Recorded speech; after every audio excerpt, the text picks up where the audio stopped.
Hello everyone and welcome back to the channel. Today, we're diving into Grade 10, Chapter 7, The Alchemist by Paulo Coelho. In this video, we'll be going through the solved book exercises from pages 96 to 99, with clear explanations to help you understand every answer better. Whether you're preparing for a test or just revising, this walkthrough will be simple and easy to remember. Let's get started and unlock the wisdom hidden in this amazing story. Let's move on to vocabulary and grammar from page 96 of The Alchemist. Find synonyms. Identify antonyms. Use context clues to determine the meaning of the word. Understanding these words helps build a stronger connection with the text and its deeper meaning.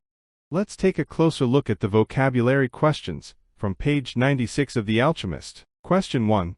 Find synonyms for the word captivating in the story. Captivating means something that grabs your attention and amazes you. Synonyms for captivating include fascinating, charming, enchanting, attractive, and interesting. All of these describe something that holds your focus and sparks curiosity. Question 2.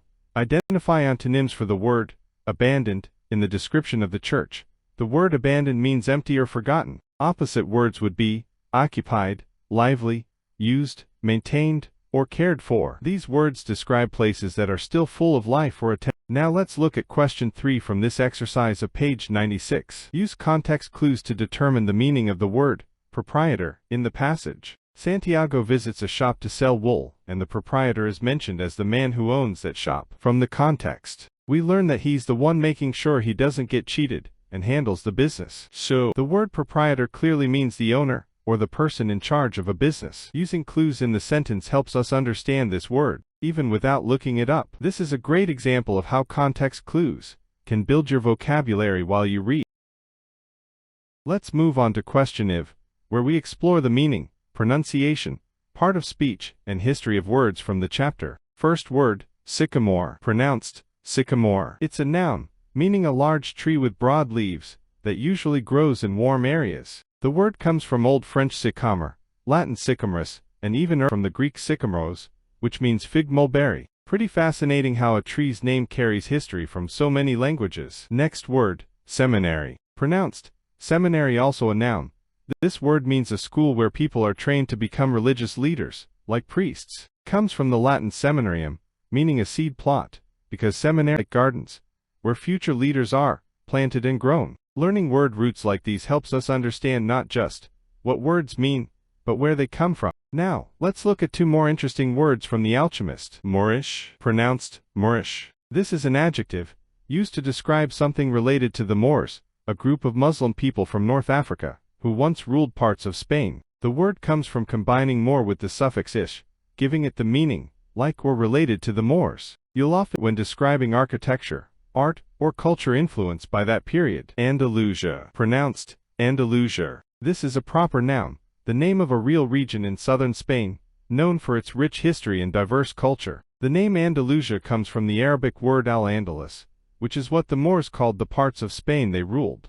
These remind us how deeply culture and history are woven into language, and into Santiago's journey. Now let's move to phrases. Question I. Identify any idiomatic expressions or phrases used in the text. Explain their meaning. Answer. One idiomatic phrase from the text is, his days would never be the same again. This means that Santiago feels his life would change in a special way if he stayed with the girl. Another phrase is, burden of struggle, water to drink, food to eat, and the same place to sleep, which shows the hard and tiring daily work his father faces. Question 2. Answer. One simile is, her eyes that vaguely recalled the Moorish conquerors. This compares the girl's eyes to those of the Moors, showing they look mysterious or powerful. Another simile is, each day was like all the other, which means every day in the village feels the same. A metaphor in the text is when Santiago thinks about mysterious energy, bound his life to that of the sheep, comparing his deep connection with his sheep to a magical force, though no real energy is there. Let's now explore question 3, comparing how Santiago speaks with how other characters express themselves in The Alchemist. Answer.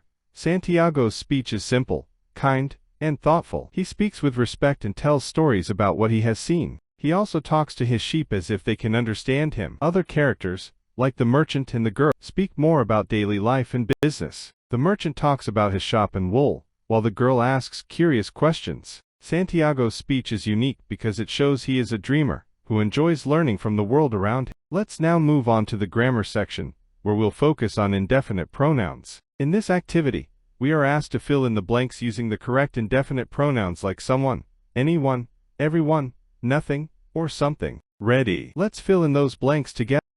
Now, let's look at some examples of indefinite pronouns used in sentences. Listen carefully and note how each pronoun fits naturally into the sentence. Sentence 1.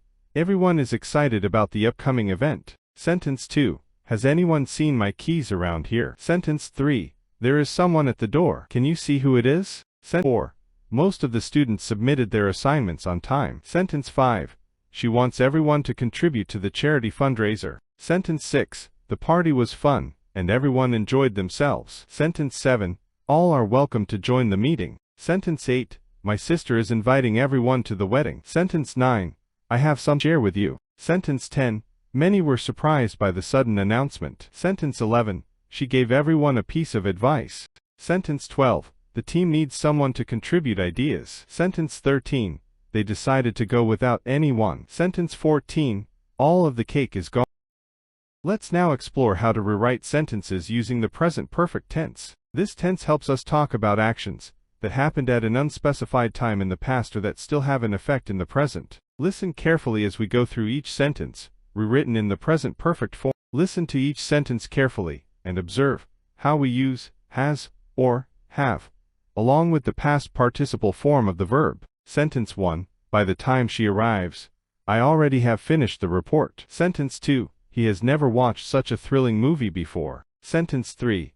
How long have you lived in this city? Sentence 4. They have just bought a new car. Sentence 5. Have you been to that country? These examples help us understand how the present perfect tense connects past experiences to the present moment. Keep practicing to become more confident with your grammar skill. Let's move on to the next exercise. Choose the correct form of the verbs and adverbs to complete the sentences correctly in the present perfect tense. Here we go. Sentence 1. She has lived here for 5 years. Has is the correct choice for third person singular. Sentence 2. Have you seen this movie yet? We use have with you and the past participle, seen. Sentence 3. I have already finished my homework. Already shows the action is complete. Sentence 4. By the time I got there, she had left. This sentence switches to past perfect because both actions happened in the past. Sentence 5. We have never visited that museum. Have never is the correct adverb with present perfect to show a negative experience. Now, let's move to decide whether to use present perfect or simple past. Sentence 1. She has visited Paris several times. Present perfect, because it talks about life experience without a specific time mentioned. Sentence 2. I have just seen the latest episode of my favorite show. Present perfect, just shows recent action that affects it. In British English, we often use present perfect with just, already, and yet. Sentence 3. He completed the project last week. Simple past, last week, is a specific time in the past, so simple past is correct here. Sentence 4. Have you ever been to Asia? Present perfect, ever is used for asking about experience, and needs the present perfect tense. Sentence 5. We had already eaten dinner when you called. This sentence ideally needs past perfect since one past action happened before another. But if you must choose between present perfect or simple past, correct form is, we already ate dinner when you called. Simple past. Here we are towards the next activity. Passage for tense and pronoun practice. Let's fill in the blanks using the appropriate indefinite pronouns and the correct form of the present perfect tense. Listen carefully and try to answer along. Let's continue to the next part. Now let's read a short story containing present perfect tense and indefinite pronouns. Sentence 1. Samantha has lived in this small town for 10 years. Sentence 2. Over the years, she has experienced many adventures and met interesting people. 3. Recently, she has decided to explore new hobbies. Sentence 4. One day, she discovered a local art class that offers lessons for beginners. Sentence 5. Excited about the opportunity, Samantha joined the class. 6. She has never tried painting before, but the instructor has been patient and helpful. Sentence 7. During the first session, everyone introduced themselves. Sentence 8. Samantha learned that classmates have pursued art for years, while others have just started. Sentence 9. As the weeks have passed, Samantha has improved her skills and has made new friends. Sentence 10. She has always loved creative activities, and the art class has become a significant part of her life. Sentence 11. The other participants have become like a second family to Let's continue the story. Sentence 1. One day,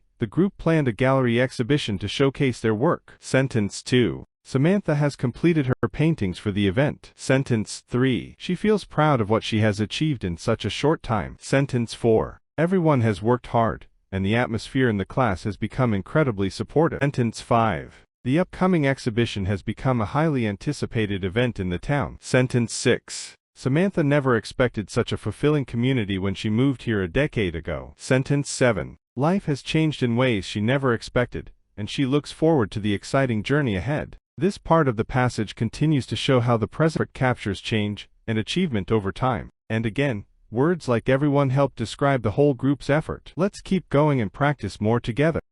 Welcome to the Writing Skills section on page 98. In this part of your lesson, you'll learn how to write a descriptive and engaging travelogue, a special kind of story that shares your travel experience with others. Task: write a travelogue. Your goal is to write an essay that takes the reader on a journey to a place you visited or would love to visit. Make it vivid, personal, and exciting. Let's move to an example. Let's take a look at a sample mind map for your travelogue essay, titled, Trip to Hunza Valley. Main idea: a memorable journey to Hunza Valley, filled with stunning landscapes, rich culture, and unforgettable moments. Subtopics to guide your writing. Introduction: why did you choose Hunza? What attracted you to this place? Journey: describe the route, the road to Hunza, and your first impressions when you arrived. Scenery: talk about the majestic mountains, the flowing rivers, green meadows, and the crisp, fresh air. Culture: share your experiences with the local people, their hospitality, traditional foods, and unique customs. Activities: did you go hiking? Take photos. Visit Altit or Baltit Fort. Mention everything you did. Memorable moments: what stood out the most? Like watching the sunset at Eagle's Nest,